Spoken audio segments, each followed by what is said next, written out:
Kamu pernah gak sih udah coba promosi kemana-mana tapi toko masih sepi?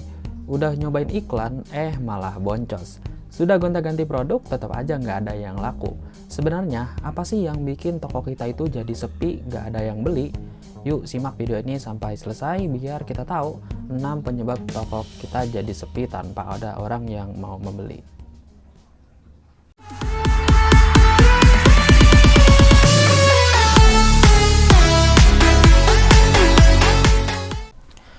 Ada banyak faktor yang bisa menjadikan toko kita itu menjadi sepi tanpa ada orang yang mau membeli produk yang kita jual. Setidaknya berdasarkan pengalaman saya selama berjualan online, baik itu di sosial media, terutama di marketplace, ada 6 faktor yang bikin toko kita itu sepi, nggak ada penjualan. Jangankan ada yang membeli produk kita, yang berkunjung saja tidak ada. Akhirnya bikin kita stres dan malas untuk melanjutkan kembali bisnis yang sudah kita mulai. Nah, dari ke-6 faktor yang akan kita bahas ini, kira-kira faktor mana nih yang saat ini bikin toko kamu itu menjadi sepi, nggak ada penjualan? Coba kita cek sama-sama. Yang pertama, harga produk yang terlalu mahal. Sebagai seorang penjual online, tentu kita ingin mendapatkan keuntungan sebanyak-banyaknya dari barang yang kita jual. Namun hal ini bertolak belakang dengan calon pembeli kita. Mayoritas dari mereka menginginkan harga yang murah dengan kualitas yang bagus. Ditambah lagi dengan kemudahan mengunjungi toko-toko online lainnya hanya dengan menggunakan gadget yang mereka miliki. Kemudian pembeli akan membanding-bandingkan harga dan kualitas antara toko satu dengan toko lainnya. Akhirnya, si pembeli memilih yang termurah dengan kualitas yang sama bagusnya dengan produk yang lebih mahal harganya. Jika kamu merupakan pemain berskala besar, tentu ini tidak menjadi masalah yang begitu berarti. Namun tidak berlaku bagi pemain skala kecil seperti seorang reseller dan dropshipper yang harus bersaing langsung dengan para suppliernya yang juga berjualan di tempat yang sama. Tentunya untuk mendapatkan keuntungan mereka harus menaikkan margin harga dari harga yang mereka dapatkan dari suppliernya. Masalahnya seringkali banyak yang terlalu rakus mengambil keuntungan yang besar di awal perjalanan bisnisnya itu. Hal ini juga pernah saya lakukan ketika awal-awal terjun di dunia dropshipper. 3 bulan berlalu begitu saja, tidak ada penjualan yang masuk, padahal udah promosi sana-sini, karena mematok harga yang terlalu mahal. Kemudian saya coba analisa lagi penyebab toko saya itu menjadi sepi, dan akhirnya saya menemukan jawabannya setelah saya cek kembali, ternyata kompetitor saya banyak yang jual dengan harga yang lebih murah dari toko yang saya jual. Solusinya untuk masalah ini jangan terlalu mengambil untung yang banyak di awal-awal.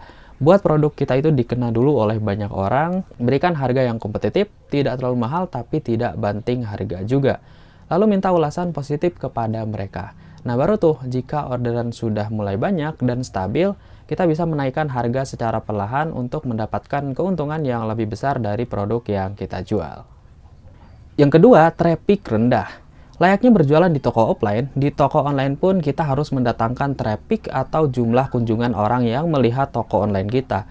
Bagaimana mau ada penjualan jika yang lirik aja tidak ada? Di toko offline, kamu mungkin bisa mendatangkan traffic dengan cara memasang spanduk yang besar, mengundang banyak orang untuk datang ke toko kamu, ataupun berjualan di tempat-tempat yang strategis.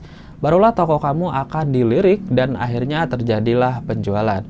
Begitupun di toko online, kita harus bisa mendatangkan traffic yang besar ke toko kita, baik itu di online shop ataupun di marketplace.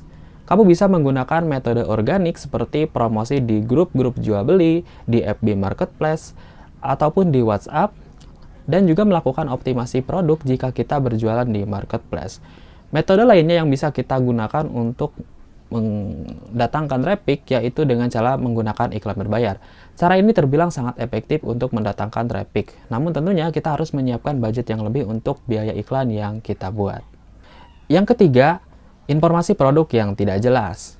Berikan informasi yang jelas dari produk yang kita jual, mulai dari nama produknya apa, bahannya apa, ukurannya berapa, kegunaannya itu buat apa, dan informasi produk lainnya yang menjadikan produk yang kamu jual itu layak untuk mereka beli. Jangan sampai kamu hanya memposting foto produk yang buram. Bagi seorang reseller dan dropshipper, tidak dianjurkan untuk mengcopy paste secara penuh 100% dengan informasi atau deskripsi yang ada di supplier kita. Coba ubah sedikit informasinya, tapi tetap tanpa mengubah pesan dan tujuannya. Misalnya dengan mengedit foto produknya, menambahkan video produk, atau mendekorasi toko agar lebih terlihat ciamik dan tidak kelihatan tokonya seorang dropshipper. Berikan informasi secukupnya, jangan sampai terlalu melebar dan berbelit-belit sehingga memusingkan calon customer. Oke, sebelum kita lanjut, buat teman-teman yang belum subscribe, silahkan tekan tombol like and subscribe-nya terlebih dahulu, serta nyalakan notifikasinya agar tidak ketinggalan informasi menarik lainnya seputar bisnis online, reseller, dan dropshipper yang akan saya share di channel ini. Yang keempat, optimasi produk yang salah. Optimasi produk merupakan cara yang dilakukan dengan tujuan agar produk kita itu lebih mudah ditemukan dan dilihat oleh banyak orang. Optimasi produk ini berkaitan dengan branding toko kita, penggunaan judul dan deskripsi yang tepat, informasi produk yang lengkap, dan memanfaatkan algoritma dari platform yang kita gunakan merupakan cara yang bisa kita gunakan untuk mengoptimasi produk dengan maksimal.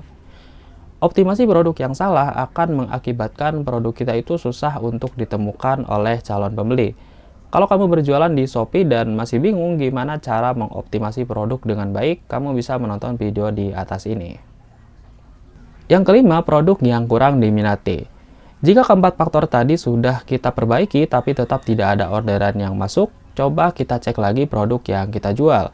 Bisa jadi produk yang kamu jual itu kurang diminati pasar, sehingga orang jadi malas dan enggan untuk membeli produk yang kita jual. Produk yang kurang diminati biasanya dikarenakan beberapa faktor, seperti faktor produk yang ketinggalan zaman, desain produk yang membosankan, manfaat produk yang kurang dirasakan oleh konsumen, serta tidak ada nilai tambah yang membuat orang mempertimbangkan untuk membeli produk yang kita jual. Jadi pastikan produk yang kita jual itu benar-benar dibutuhkan oleh calon customer kita. Dalam menentukan produk ini memang agak susah gampang. Oh iya, saya juga pernah buat video tentang ini, yaitu cara menentukan produk yang akan kita jual. Jika kamu penasaran, langsung aja cek videonya di atas ini. Dan yang terakhir, tidak ada ulasan. Tak bisa dipungkiri lagi, kekuatan ulasan atau rating ini sangat powerful sekali di dunia online shop. Ulasan ini adalah hal yang sangat wajib ada pada sebuah toko online. Karena ulasan ini akan membantu orang-orang yang belum membeli produk kita untuk mempertimbangkan apakah layak dibeli atau tidak.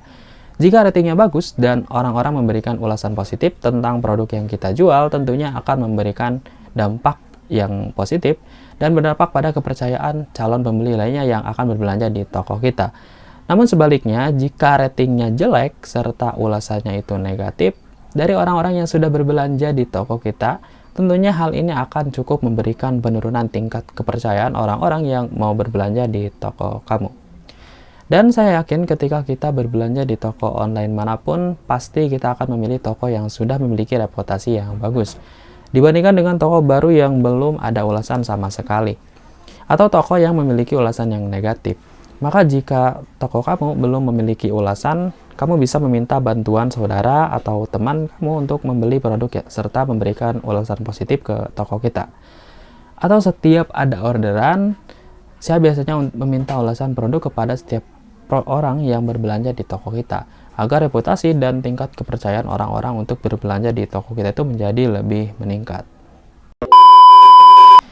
Nah, itulah tadi 6 faktor yang bikin toko online kita itu jadi sepi penjualan. Jika salah satu dari ke-6 faktor tadi terjadi di toko kita, cobalah langsung perbaiki dari sekarang, supaya kita bisa segera menikmati banjir orderan dari toko online kita. Jika kamu merasa terbantu dengan video ini, silahkan tekan tombol like and subscribe-nya serta share video ini ke semua temanmu yang lagi ngalamin masalah ini. Dan jika ada tips tambahan yang mungkin belum saya sebutkan, silahkan tuliskan di kolom komentar. Dan bagikan pengalaman kita kepada lebih banyak orang agar lebih bermanfaat pastinya. Terima kasih sudah menonton video ini sampai selesai. Saya Ridwan dan sampai jumpa kembali di video berikutnya.